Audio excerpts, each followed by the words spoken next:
one, mark. 5-minute gun. Green flag on the course.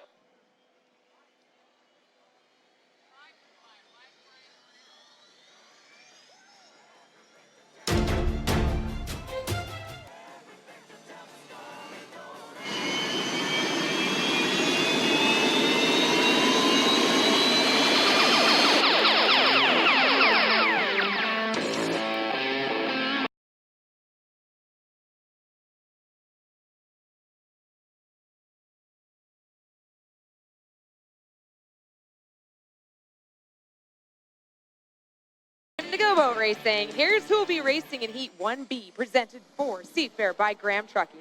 Seafair thanks HomeStreet Bank, proud sponsor of the HomeStreet Bank Cup.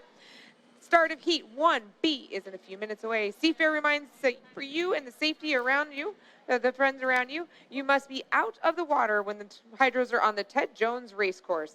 Now it's time to get out of the water and enjoy the world's fastest race boats. Heat 1B, presented for Seafair by Graham Trucking. We're here to call the race will be Brad Luce and Nate Brown. Thank you very much, Kay Brewer. Looking at the clock, we are 3 minutes and 45 seconds to the start. 3:45, now 3:42. To the start of our Heat 1B, it is sponsored and presented for Seafair by Graham Trucking. Let's quickly take a look again at the boats in this heat. The U-98, the Graham Trucking American Dream, driven by Corey Peabody. It is red, white, and blue. And Corey, I know, came away from the dock. I see him. He's up at the top end of the race course, coming off of the floating bridge turn. Going to be joined in this one by the U-1918, the Oberto Super Salami, driven by Jeff Bernard. That's the boat that's right at the entrance pin of the corner right now. And on his right side, and right in his right side rear view mirror, U6, the Miss HomeStreet, Jimmy Shane. He's our top qualifier. And rounding out our four-boat field, the U-99.9 CarStar powered Miss Rock KISW with Brian Perkins coming across start-finish line right now. And the guy who is running around the pit area from one end to the other, Nate, you made it back. I did, Brad. It's those stairs. I'm going to count them next time, but there's two more the next time you go up. Yeah, this is great cardio for me. I tell you, my age is wonderful. Wore-out boat racer climbing stairs. Your cardiologist will be very happy with you. Tomorrow morning, you'll be happy to see 5 more stairs on each flight. We're 2 minutes and 30 seconds to the start. That looks like a 7 on there, but pretend it's a 2. Yeah, we thought we got a countdown to 5 to the 5, and it was a countdown to 5. So we were a little tardy on our start. We had some mix-up on the official clock. But we're 2 minutes and 14 seconds away from the start. The situation is the same as before. Idea is to put your boat at the start-finish line with open water and a full head of steam right when the clock ticks 0. Don't get across that line too early. You get a 1-minute penalty. If you're a couple of seconds late or don't have boat speed, you're going to trail everybody into the first turn. And that's what these timing marks, Nate, are all about. That's exactly right. These guys are out there jockeying right now. You saw Jeff he had to hit his mark, so he squirted right through in front of the other boat and went right around the corner. Corey's going to have to go too, because they were going to get down here with a minute 30, and they're just not going to be able to scruff off that much time without dropping below 80 miles an hour. Now, here comes, yes. They both got a warning too already. The 1918 and the 98 both got a warning. So they were probably going too slow coming down and trying to hit that mark. So they've got to be careful. That's great. Good call.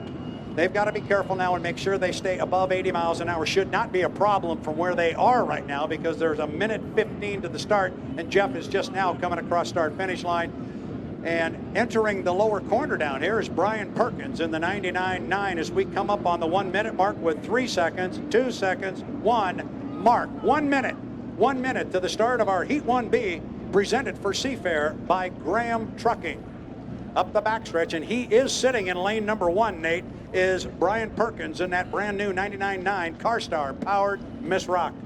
He's a smidgy early. It's going to be tough for him to stay 80 and get a good squirt to the start. Jimmy, on the other hand, is really in a good spot right now. Yeah, Jimmy's going to come up behind him. That's Jimmy Shane driving the powder blue and white HomeStreet Bank. The Miss HomeStreet lane 3 is going to go to Jeff Bernard. We've got a warning on the 99.9. So now everybody's had a warning with the exception of Jimmy Shane, but I think they're in a position now. Of course, the 99.9 Perkins, he's got to be careful as he's getting deep into that corner, although the rest of the field is starting to catch up on him now. Coming up on 15 seconds to the start. It's about a 9-second run off of that top end of the race course to the start-finish line. So they are a little early. We are inside 10 seconds, and now we're up on 5, 4, 3, 2, 1, mark. And it looks like a clean start. And Jeff Bernard in the 1918 going to get down here first. The start is under review, which means the officials are going to take a look at it. On my watch and my angle, it looked pretty good. Jimmy Shane in lane number 1. Look how important that lane position is as Bernard took the lead into the corner, but that inside lane, Nate, paying dividends for Jimmy Shane. The closer in, the less time pace around the course, but I didn't think it was a good start. It looked like a couple of guys were either right on it or a little bit over it, so it'll be interesting to see what they come back with. All right, top end of the race course, we got a good two-boat duel. The two boats that are owned by the citizens of Madison, Indiana are very close together at the top end of the race course. There's Shane, there's Bernard. It's the Oberto on the outside.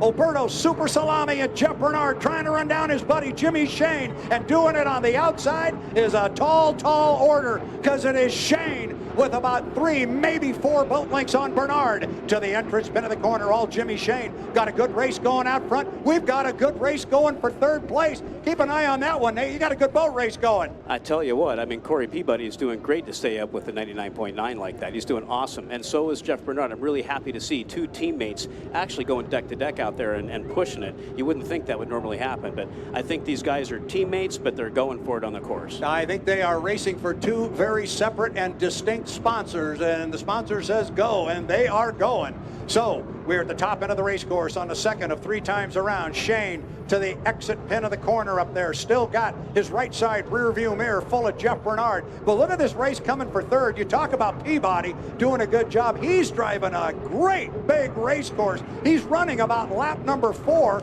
versus Perkins, who's on the inside and 1. Yet look at Mr. Peabody. It's doing a great job staying in clean water, because it doesn't always mean inside. If he goes closer right now, he's going to get in the spray and get in the trough. But he's got to hold tight to that 3rd lane right now to get this one. You have much better eyes than I do, Nate Brown, because we've just got it official. They have come down with a ruling on the start. The 1918, which is Jeff Bernard in the Oberto Super Salami and the U98 Corey Peabody, they both jumped the start. Yep. So they're going to get a 1-minute penalty. Wow, what that does for Mr. Perkins. He just now gets elevated up to 2nd place. Clearly, Jeff Bernard got the message. He has pulled his foot.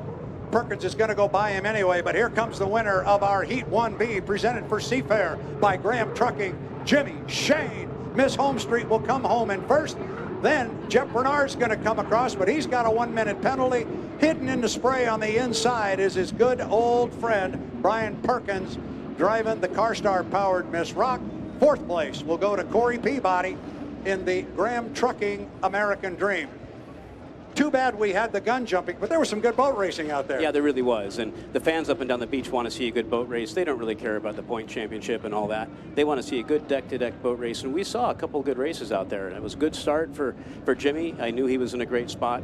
I'm also really happy for that team to put on Angel of the Wind stickers on the side of their boat. They're a serious sponsor that we're trying to get on board for next year. And I really appreciate, my hats off to Charlie Grooms and that team for doing that. It's really appreciated. Speaking of which, this is one of my favorite things right now. What's that? Don't you have somewhere to be? Do I? Yeah. Oh, the dock. I gotta go. He's got to run down to. I'm going to the dock. Okay, bye. He's sitting up here like, hey, this is great. Then they got something to drink. He's supposed to be down on the dock getting me an interview. Don't forget your microphone. Lisa, you got to take care of this Mr. Nate here. That was good.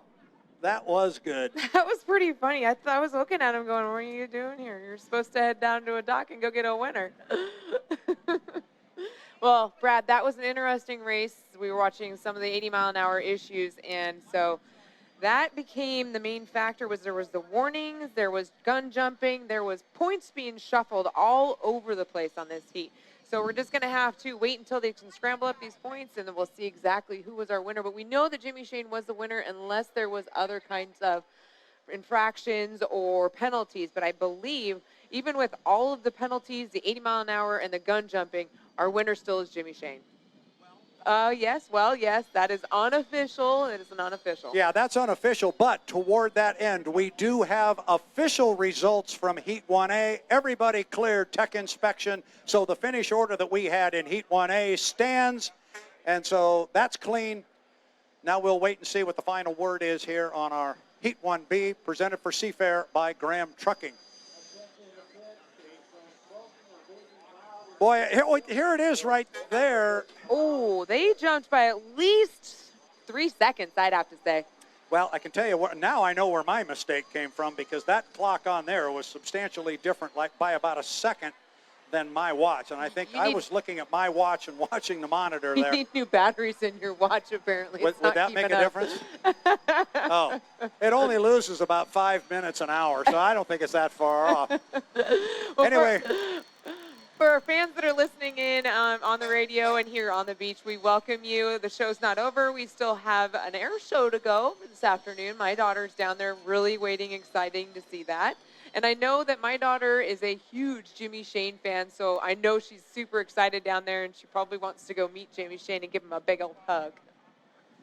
Well, and we know our Nate Brown just did the 100-yard dash, and he's going to go down and talk to what appears to be on the monitor here a rather big smile on the face of Jimmy Shane. It's a good start to the weekend. So far, top qualifier, and at least on paper and unofficially, he is the winner of our Heat 1B, presented by Graham Trucking. He's also our high points leader at this time and got a substantial lead over the rest of the pack. So Jimmy Shane is working diligently, because we still have all of this weekend's racing. You never know what could happen. And then we also have San Diego coming up here in about a month. So Jimmy Shane's got to hold on, and he's got to gather as many points as he can. But you can watch on our screen, wow, Jeff Bernard was floating that Oh Boy Alberto. There was no sponson sitting in the water. Yeah, both of those guys going north toward the floating bridge when they're headed into the teeth of that breeze. We just saw some footage here on the monitor, and to say they were catching some air would be kind of an understatement. They were floating those two boats pretty high, standing on the canard wing, trying to bring them back down. Go ahead, Nate.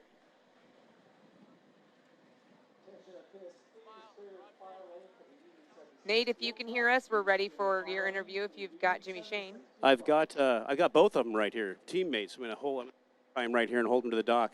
I didn't have my headphone on, guys. Sorry about that if you were missing me here. But, hey, both you guys, one guy with a fantastic start, one guy with a, Jeff, what was that? I don't know. They said that they were going to go off of 0 and not the dash marks, and it was on my radio, guys' countdown, so I don't know what happened. Well, besides that obvious mistake, which does happen, by the way, if you don't push it sometimes you don't do it, but the boat looked really good out there. What do you think about that? It was good. I mean, they told me right away that they said we jumped, so there's no need to push it, and then I figured, well, we might as well stay in second just in case something got screwed up, but should have just went off the way we were doing it last weekend and stuck to that plan and not listened to the referee when he came back by and said, don't worry, we're going off of 0 this time. Well, you had a great race, both you guys. I'm really happy to see two teammates going deck to deck, wide open throttle. You could tell you guys were racing out there. You weren't team driving. Oh, no. I mean, when we go out there, we're racing against each other. Yes, we are one Miss Madison team, but everybody knows when you get out on the course is a competition, and it's just great to be able to have somebody like Jeff to race next to, somebody that you trust. You can run the boats really hard. Conditions are brutal right now out here. It is not very favorable for boat racing, but everybody's got a race in it. And I'm fortunate to have a teammate like Jeff that has full trust, that I have full trust in, that we can go, 190 miles an hour into the corner and know that we're going to have leave each other room and race each other clean and honest. Yep, both you guys have very well prepared boats. It looks really, really good. And I'm telling the fans up there, too, as well. All right, guys, we're done. Nate, thank you very much. We're going to shut it down now, because stand by for the Blue Angels, the U.S. Navy Blue Angels. Mark Christopher, I'm throwing it up to you. Take it away, Mark. Thank you, Brad and Kate. Quick reminder, everybody, Jet Blast, the Museum of Flight. The Blue Angels are parked